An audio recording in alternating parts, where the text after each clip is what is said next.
Olá, gente. Boa noite a todos vocês. Estamos iniciando mais uma live de oração. Como fazemos todas as segundas-feiras, aqui estamos para poder compartilhar a palavra de Deus e também orar por todos vocês. A partir da meia-noite, eu estarei orando por todos vocês que estão aí nos acompanhando. Muito bem, estou com a camisa aqui amarela, né? Camisa do Brasil, e está escrito aqui: eu não me envergonho do Evangelho. É isso, tá bom? Não me envergonho do Evangelho. Daqui a pouco nós vamos orar pela nossa nação brasileira. Muito bem, gente, eu quero compartilhar com vocês, neste momento, uma palavra muito importante, que se encontra no livro de 2 Crônicas, capítulo 7, versículo 12 em diante. Um texto que vocês conhecem, mas que é muito oportuno para o momento que estamos vivendo.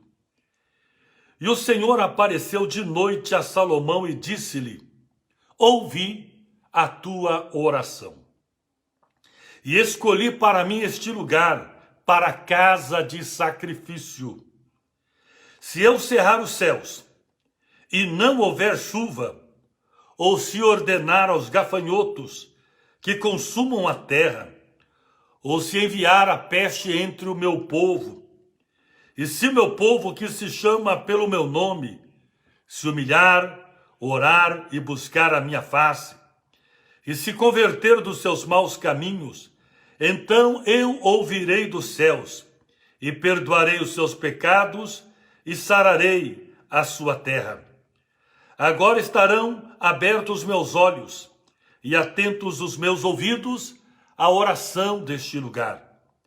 Porque agora escolhi e santifiquei esta casa, para que o meu nome esteja nela perpetuamente, e nela estarão fixos meus olhos e o meu coração todos os dias. Louvado seja Deus. Amados, eu gostaria de conversar com vocês a respeito desse texto, que tem muito a ver também com o momento que nós estamos vivendo. E que momento é esse? Um momento de expectativas, um momento onde tantas pessoas estão frustradas, tristes, decepcionadas com aquilo que vem acontecendo no nosso país, pessoas inseguras, pessoas que perderam até a confiança em Deus, porque muitos entendem que Deus não está ouvindo as orações. E eu quero dizer que estamos vivendo um misto de tantas coisas, além do problema que o país, o mundo enfrenta na área de saúde. Não podemos negar a quantidade de pessoas que morreram devido à pandemia. E estamos vendo no mundo o que está acontecendo. Recentemente no Afeganistão, o Talibã, que acabou assumindo o poder, e vemos aí o Talibã, mais uma vez, né, na sua forma violenta, como sempre age, e a forma com que vem as mulheres, tirando delas total liberdade e colocando as mulheres numa situação de pura escravidão, humilhação e desrespeito. E o nosso país, onde nós estamos vendo uma situação onde levanta-se a questão da liberdade. Até quando teremos liberdade? E se é que temos? E que tipo de liberdade é esta que estamos vivendo? E como o povo tem se comportado diante de tudo isso? Nós percebemos que ainda temos a liberdade de pregar o Evangelho, a liberdade de falar de Jesus, mas hoje a liberdade que temos já não é tanta liberdade como tínhamos de poder pregar a Bíblia na sua integralidade. A liberdade de expressar a nossa fé. A liberdade de sermos a boca de Deus e falarmos aquilo que está na palavra de Deus. E sem sermos chamados ou recebermos o rótulo de pessoas radicais, intolerantes. Quando falamos da nossa fé, o que a palavra de Deus diz na sua integralidade, para muitos, isso é um discurso de ódio, sendo que a palavra de Deus fala de amor e revela um Jesus que ama e que nos amou até o fim, aqui no seu ministério terreno, e continua nos amando. E quando Jesus repreendia, mostrava o erro, não era para o mal. É como o pai que repreende o seu filho, e quando o repreende, não repreende para o mal. Ou quando fala dos seus erros, não é para que permaneça no erro e nem que seja condenado. Pelo contrário, é para que deixe o erro e seja completamente restaurado. Para nós essa vida é passageira, mas ela pode nos levar para a eternidade com Deus ou para a perdição, para o inferno. Depende das escolhas que nós fazemos. E por nós amarmos as pessoas, nós pregamos a verdade, e às vezes uma verdade que não agrada aos ouvidos de muitas pessoas. E aí somos chamados de intolerantes, somos chamados de homofóbicos, de preconceituosos por causa da nossa fé. E aqueles que de fato conhecem como nós trabalhamos, as igrejas estão abertas para todas as pessoas. Aqueles que são os mais desprezáveis, que a sociedade já não tolera mais, a igreja está de portas abertas para estas pessoas. Mas nós não podemos mudar a verdade e transformar a verdade em mentiras, ou fazer da mentira uma verdade. E para nós a verdade não é aquilo que achamos simplesmente, é a palavra de Deus. E quando esse direito de pregarmos a palavra na sua integralidade está ameaçado, nós precisamos entender que não podemos nos calar. E o texto bíblico, quando Deus fala com Salomão a respeito do templo, onde fala que ele, Deus, escolheu este lugar, aquela casa, para ser um lugar para que fosse santificada para ele. E em Deus então fala para Salomão algumas coisas que poderiam acontecer. Algumas coisas ruins. E dentre essas coisas, disse: eu fechar os céus e não venha mais chuva, ou se ordenar aos gafanhotos que consumam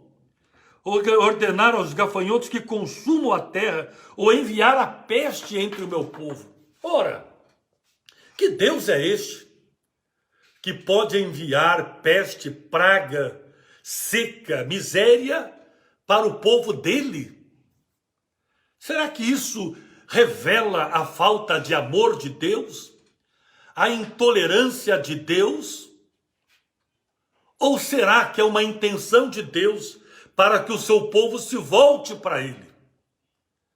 Ou será que a intenção de Deus é punir o povo?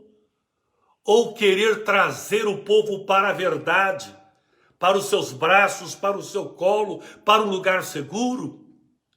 Depende da interpretação. Quando um filho recebe uma repreensão do pai, ele pode entender que o pai não gosta dele, que o pai é malvado, que o pai é intolerante, que o pai não quer a sua liberdade. Essa é a interpretação de um filho imaturo. Mas quando esse filho se torna pai, ele certamente fará as mesmas coisas com os seus filhos, corrigindo para que seus filhos não se percam. Não era a intenção de Deus fechar os céus, mandar praga, mandar a miséria, seca, a fome não era a intenção. Tanto é que Deus já dá o escape, dizendo: mas se o meu povo, que se chama pelo meu nome, se humilhar, orar, buscar a minha face e se converter dos seus maus caminhos, eu ouvirei dos céus, perdoarei os seus pecados e sararei a sua terra. Deus está dizendo: olha, eu quero que vocês se voltem para mim e eu estarei pronto para ouvir vocês, quando vocês me derem atenção. Primeira coisa que é importante a gente entender é que Deus estava falando de um lugar que ele escolheu, a sua casa de oração, para ser um lugar de sacrifícios. E ele santificou, e quando ele fala em santificar, é fazer deste lugar um lugar exclusivo para ele. É dedicar, é entregar isso para ele.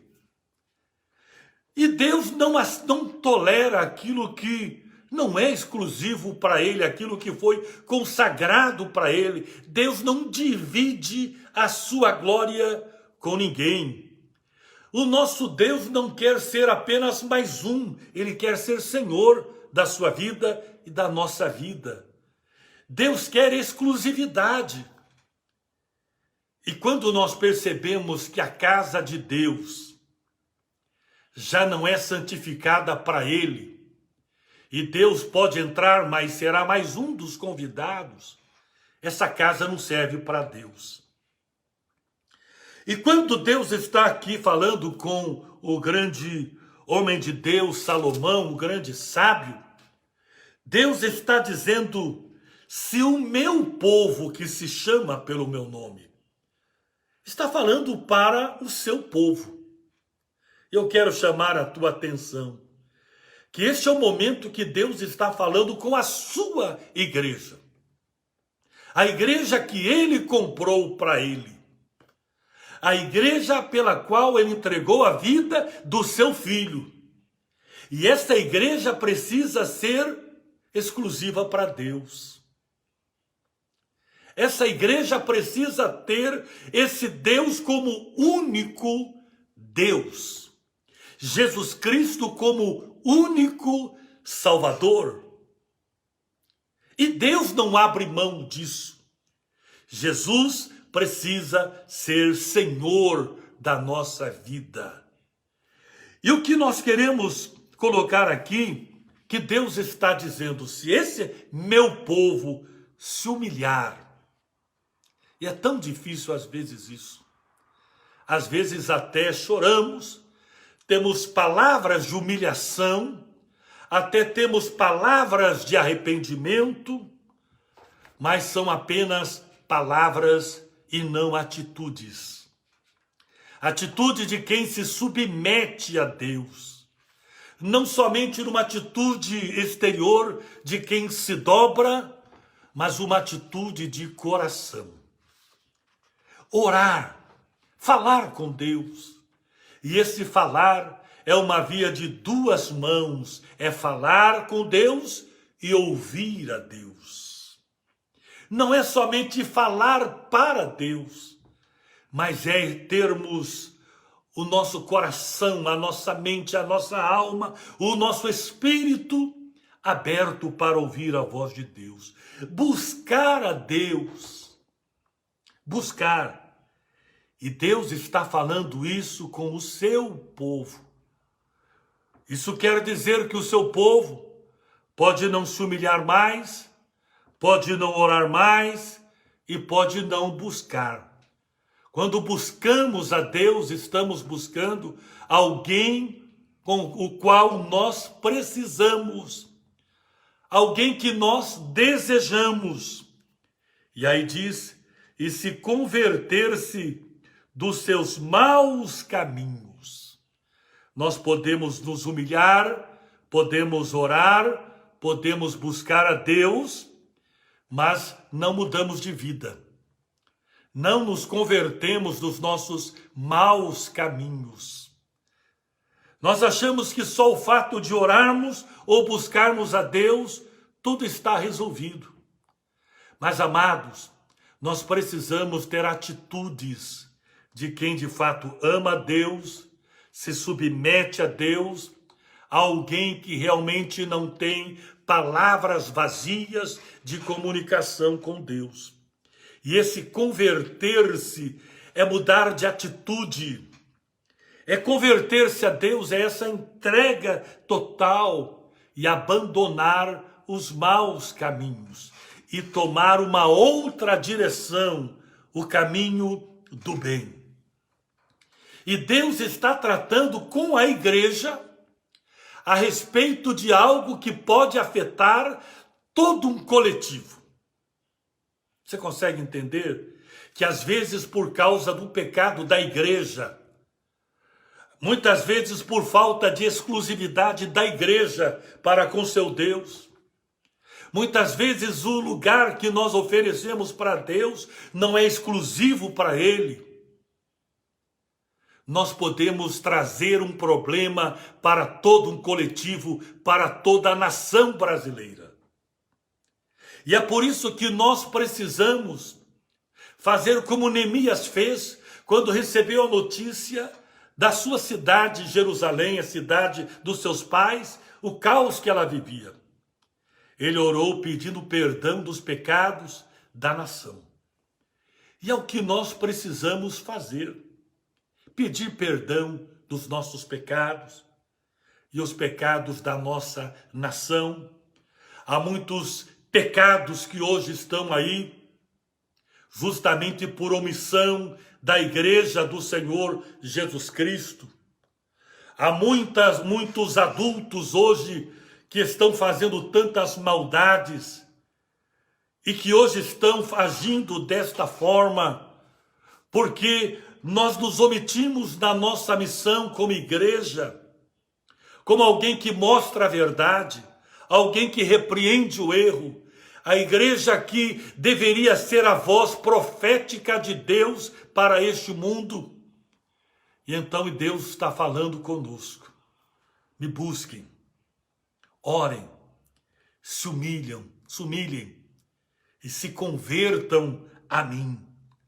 Abandone os seus maus caminhos. E em resposta ele diz: eu ouvirei dos céus esta seca, a praga dos gafanhotos. Tudo isso eu posso mudar. Eu vou ouvir vocês. Eu vou perdoar vocês. E eu vou sarar a terra de vocês. Eu acho que isso ainda funciona. Quando nós olhamos os profetas de Deus lá no Velho Testamento, quando a gente vê aqueles que falavam aquilo que Deus queria que falasse, e não eram os profetas de aluguel que eram pagos para falar aquilo que Deus não estava dizendo, mas que como se Deus estivesse falando. Amados, nós precisamos ser a voz de Deus. E para isso, precisamos ter comunhão com Deus para falarmos aquilo que Deus fala. A igreja não é partido político. O cidadão pode ter e pode exercer a sua cidadania sem nenhum problema e ter um partido político, mas a igreja de Jesus, a igreja espiritual, está acima de tudo isso.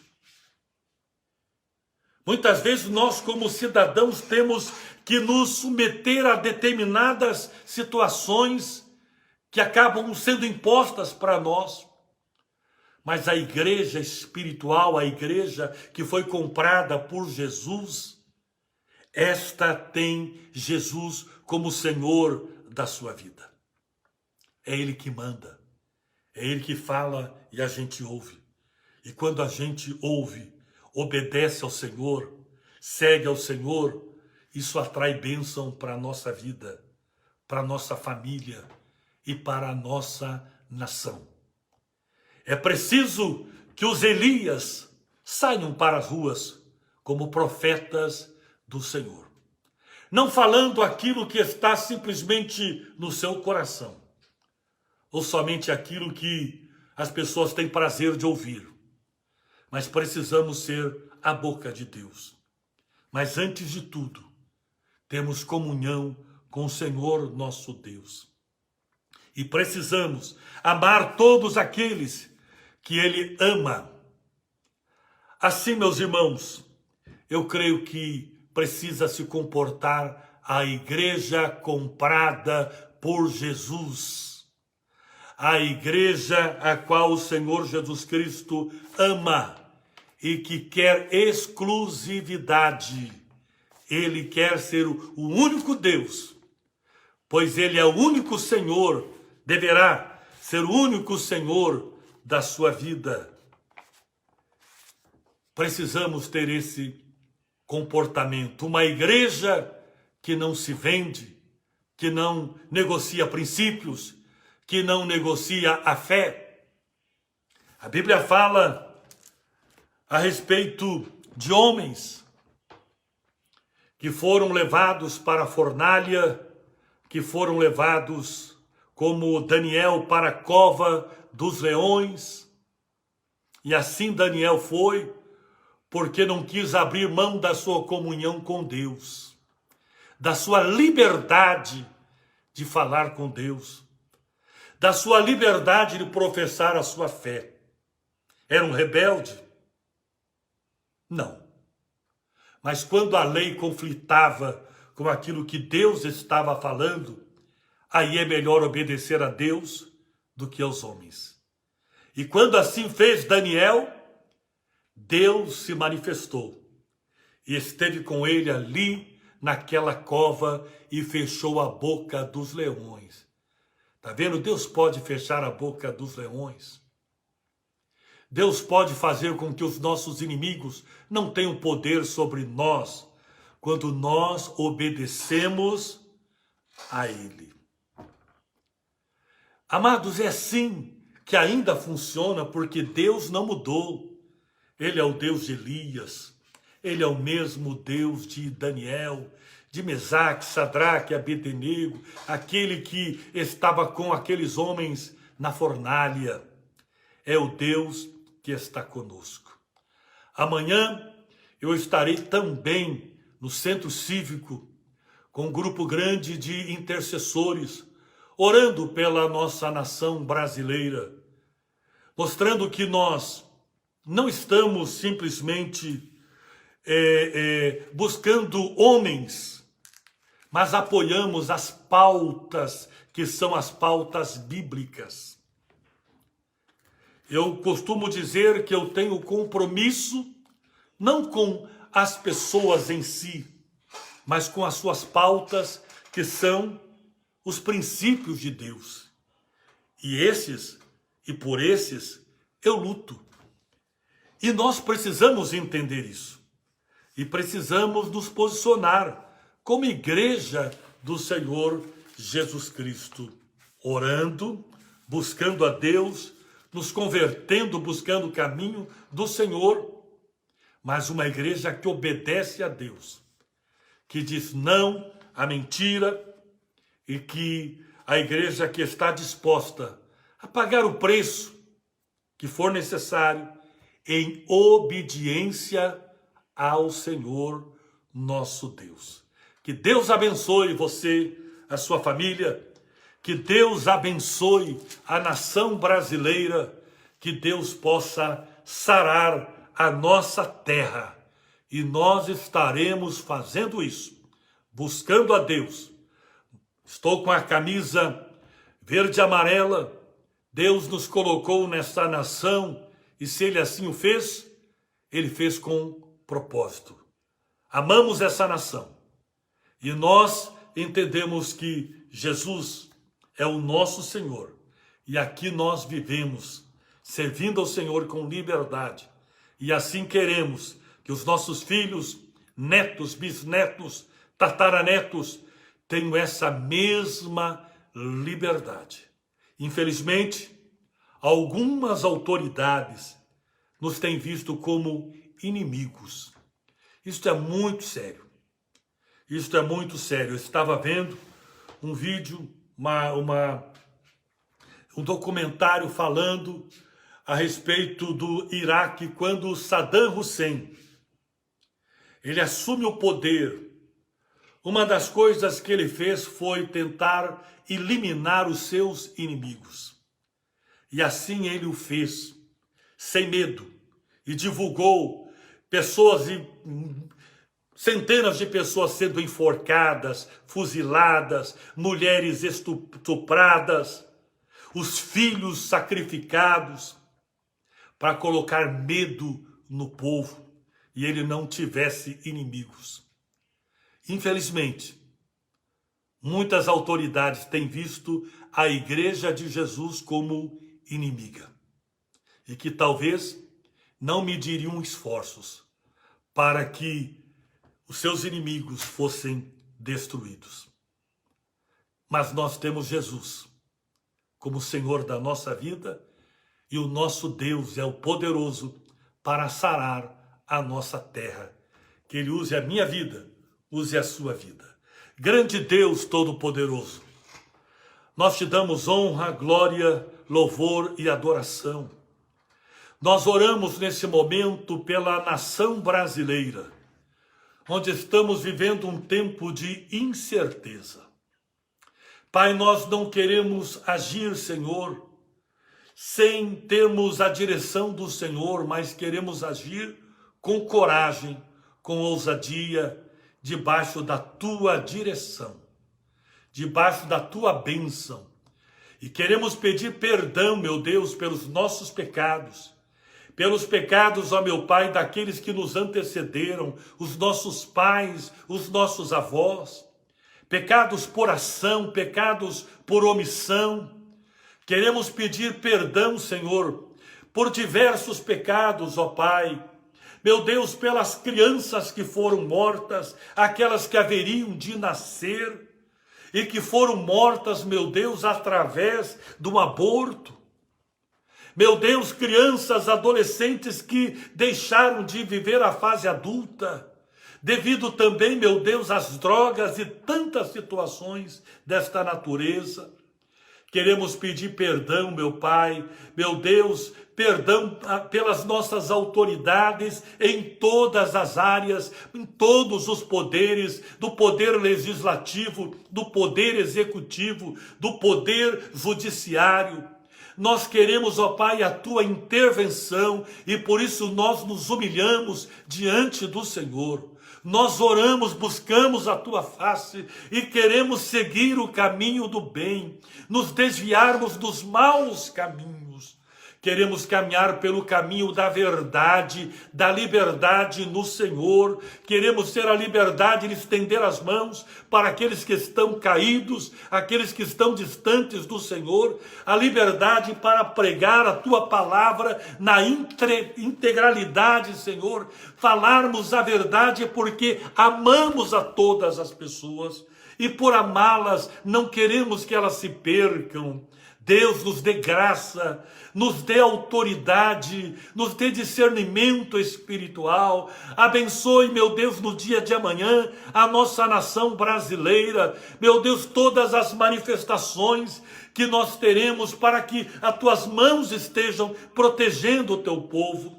Que o inimigo não tenha vitória, não venha se aproveitar deste momento tão difícil, onde o teu povo brasileiro está sofrendo. Deus amado, estenda as tuas mãos, venha operar milagres, venha fazer maravilhas, coloca os teus anjos ao nosso redor. Nós oramos neste momento pela Igreja do Senhor Jesus Cristo, espalhada em todo o Brasil, que a tua igreja, meu Pai, ela não se divida, mas que ela possa estar unida no Senhor Jesus Cristo, que é o nosso cabeça, que é o Senhor da igreja. Nós oramos neste momento, em nome de Jesus Cristo. Amém, amém. Deixe Deus usar a sua vida a cada dia em prol das pessoas que Ele tanto ama. Receba o nosso abraço, o nosso carinho e até segunda-feira que vem, se Deus quiser e Ele há de querer.